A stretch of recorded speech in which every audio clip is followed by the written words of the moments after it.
Special edition, extra special edition. Lord love me, they seen him. They seen the Ripper.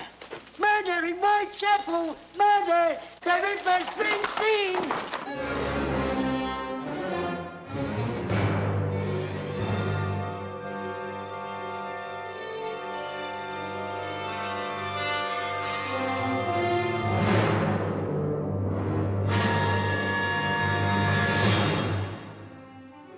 Jack the Ripper is the most famous serial killer of all time. He committed at least 5 murders in the autumn of 1888. Various scholars attribute a couple more murders to him, give or take. Probably he's more famous, not because he committed the murders and got away with it, but because somebody else, almost certainly not him, wrote letters to the police and the newspapers, signing them Jack the Ripper, and the name stuck. And there were 2 reasons for his for the interest in Jack the Ripper. He was never caught. They didn't know who Jack the Ripper was. And secondly, he was really a weird serial killer. No one really ever knew who Jack the Ripper was. There are still books being written. There are still clubs. There are still discussion groups. There are suspects, and new suspects are created all the time about who did these crimes in London in 1888. Well, that's, that's a mystery and a horror of legendary proportions. At the time, there was a sense that Jack the Ripper was probably upper middle class. Yeah, a toff with a top hat and a Gladstone bag full of knives out there preying on the underclass. So, yeah, he came from our neighborhood. He was an ordinary man. He wasn't the first serial killer on Earth, but he was the first serial killer in which the press exploited the crimes to sell newspapers in a metropolis. And as such, it shocked turn-of-the-century London, and almost immediately there were interpretations of the Jack the Ripper crimes in art. Yeah, there have been other unsolved crimes down the decades that are remembered in criminological circles. Jack the Ripper is remembered, I think, because of the name.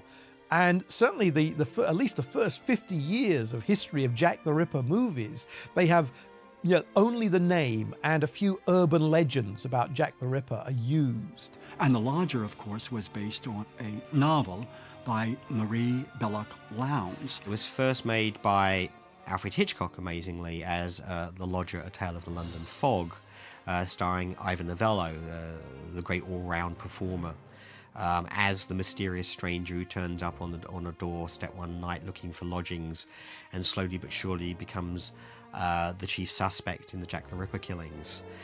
The interesting thing is, in the original novel and in Hitchcock's original film, Jack the Ripper is never mentioned. The character, who's obviously based on the Ripper, is actually referred to throughout as the Avenger. When Alfred Hitchcock made his first film version of it, it was still the Avenger, and it was still in contemporary London. It was in 1926 London, which was more like Mrs. Lowndes had originally envisioned it.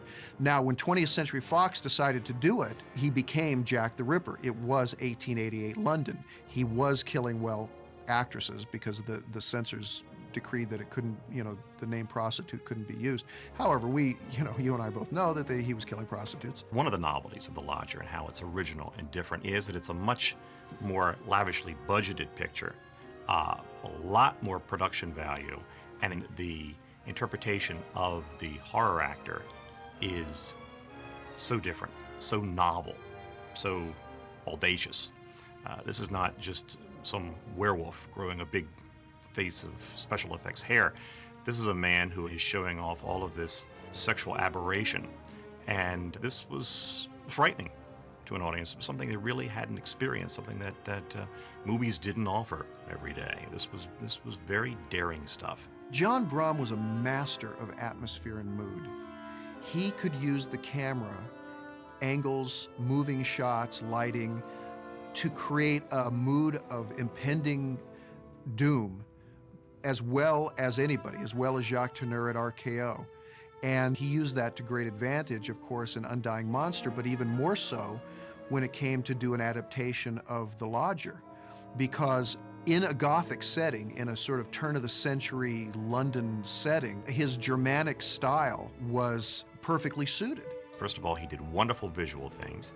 Secondly, he played up this sex angle with Merle Oberon, who is very attractive in the film, very effective as the heroine, and he let Cregar loose. He let him do what he wanted to do, and the result is probably the greatest horror film of the 1940s.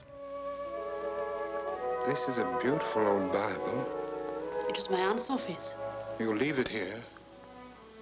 if you'd like to have it. Mine, too, are the problems of life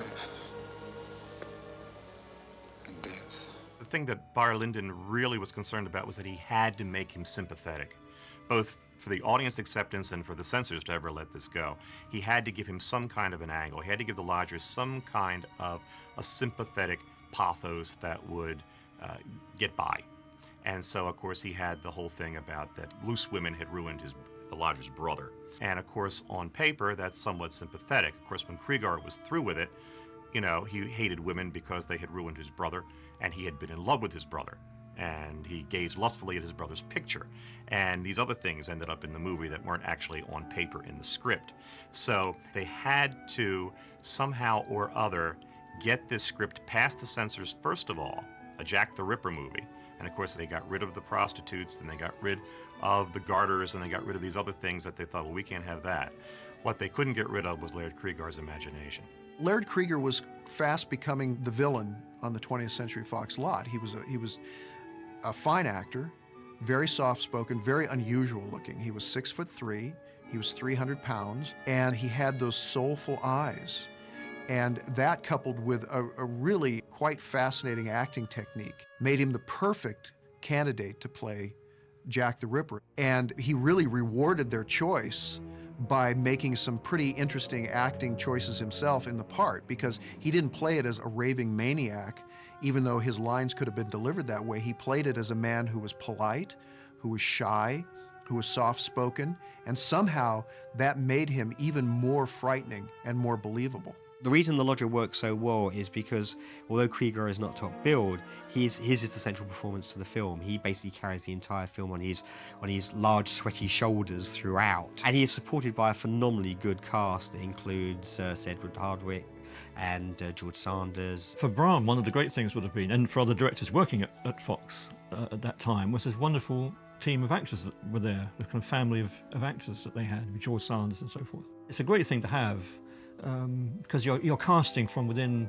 a known realm, and to a degree you could choose your own cast. So that's where the studio system and typecasting worked terribly well. Yes?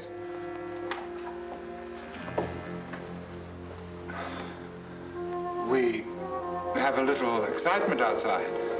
They're waiting for Kitty. She'll be leaving in a few minutes. John Bram had a great background in German expressionism. And also, he was a very flamboyant director, in a sense. He was able to do things visually that became great metaphors. For example, the backlot Whitechapel set really becomes symbolic of Jack the Ripper's heart and soul. You know, the darkness, the alleys, the dampness, the dank, demonic shadows, all of these things. It's almost like you're taking a tour of the Ripper's mind. Another example of this subjectivity is when the lodger is in a room and the landlady comes in, and he has just turned the pictures of the women in the room around, so that's very, very odd. There was something peculiar about those pictures. I don't suppose you ever noticed it, but wherever you went in this room, the eyes of those women seemed to follow you about. Notice the camera placing here. It's so far back, it's almost an extreme long shot, and he's in a corner. It's a subjective shot. He feels so alone, so alienated.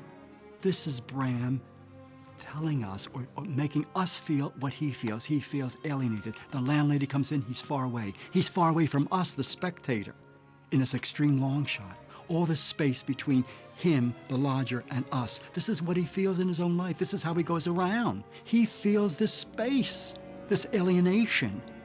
And this is the way that Bram renders his subjectivity. This is what German expressionism was all about.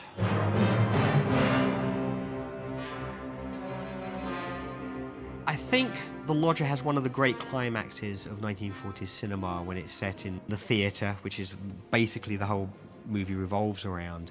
And you have Cregar's character who has now been basically worked into a corner by everybody else into the movie. Once again, we see the man-to-beast transformation. It's wonderful, wonderful bravura acting. And of course, at the end, when Brom takes the camera in very, very close to him, and his face just fills the screen, and you see his wild eyes and staring like that trapped rat face again. Unforgettable stuff. Brilliant, brilliant acting. Because by now, although we know what we know about him, he's more victim than victimizer. And it's this thing about the monster, the creature. You know, within all of us, we see the dark side, which is one of the reasons the genre persists for so long and so well, is it echoes our mental states to a large degree. So there's no real physical transformation in that, but there's a kind of emotional transformation that we have given him. We have given that character our heart, in a way. So seeing him be destroyed, so to speak, is a double set of emotions, because we know that justice should be done, but we're also upset that it is being done, has been done, and feel that he's as much a victim as anything. I think Laird Cregar, for most people, is the definitive Jack the Ripper on the screen. He brings all the attributes that we associate to the character. But the nice thing about Barry Lyndon's script is it gives his character a psychological reason for the killings. He's not just an out-and-out mad guy. He really does have a reason that he believes in, that he's doing some kind of good for the public by getting these women off the street. And Cregar had such a range as an actor that he could carry this off in such a way that the audience would believe that he really was this kind of Jekyll and Hyde character. I think Brom recognized from early on what Cregar was doing with the role.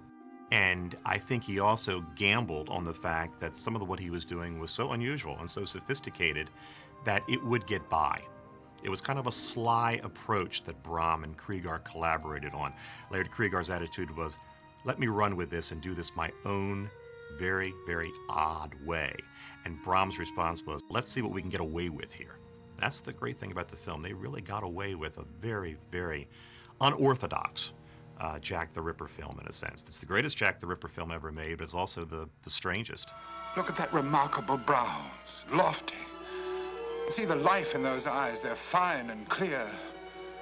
There's a sensitivity about his lips. You're looking at the work of a genius. Zanuck was very pleased with it. One change that Zanuck made in The Lodger is the woman whom you see murdered in the opening actually appears later in the film. And that is the character of Annie Rowley, played by Helena Picard. And she was supposed to be killed later in the film after she visits Merle Oberon at the theater. But it was such a brilliant scene, that murder of her in the Whitechapel slums, that Zanuck said, this has to open the picture. So we'll take this from here and put it in the beginning. We won't show her close up. We'll dub in some new dialogue. Somebody calls off Goodnight Katie, I believe, instead of Goodnight Annie. They dubbed that in and changed it. And as a result, actually what happens in The Lodger is a woman that you see murdered in the opening shows up 15 or 20 minutes later and has a sizable role. Miss, you know me. I'm Annie Rowley. The Lodger was a tremendous critical and commercial success. And John Brom was immediately paired again with Laird Cregar and George Sanders and the writer Barry Lyndon and the producer Robert Bassler to make another similar type of a movie. And Laird Cregar was delighted by the hit of The Lodger. As a matter of fact, when it opened at the Roxy in New York, he was supposed to make a one-night appearance, and he was so thrilled with the response of the audience and with his own burgeoning stardom that he went every night. If you look at The Lodger, it looks forward to the Hammer films of the 1950s because they have period settings, period British Gothic. That seemed to be the note that Fox was sounding in horror. And later on, that became almost a dominant note in horror for a while. So maybe they just got in there early on it. The Lodger is really one of the first psychological horror films, and certainly one of the first horror films in which the monster, we'll say, the human monster, is motivated by twisted sex. That really didn't become a film staple until many years later with Psycho. In many ways, it was, at the time, it was a more groundbreaking horror film than, say, The Wolfman. because the Wolfman was another monster. It was a fascinating monster and it was well done, but this was a monster based on history, based on an actual case that was, only 40 years old, and it was based on a killer whose motivation was twisted sex.